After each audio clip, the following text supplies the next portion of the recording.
Autism Acceptance Month, meaning it is Autism Acceptance Month, which takes place every month during the month of April, to raise awareness and support for people with autism spectrum disorders. The month's commemoration is frequently marked with educational events that focus on understanding what it means to be autistic, as well as the problems and discrimination that autistic individuals encounter. To complement the frequently publicized Autism Awareness Month, Autism Acceptance Month was established in 2010.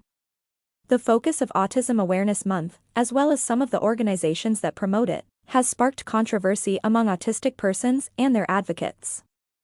In particular, they criticize the goals of some organizations as being ableist since they are perceived to treat autistic and other neurodivergent people as if they are in need of curing or rehabilitation.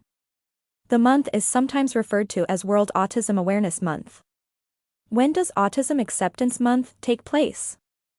During the month of April, Autism Acceptance Month is honored.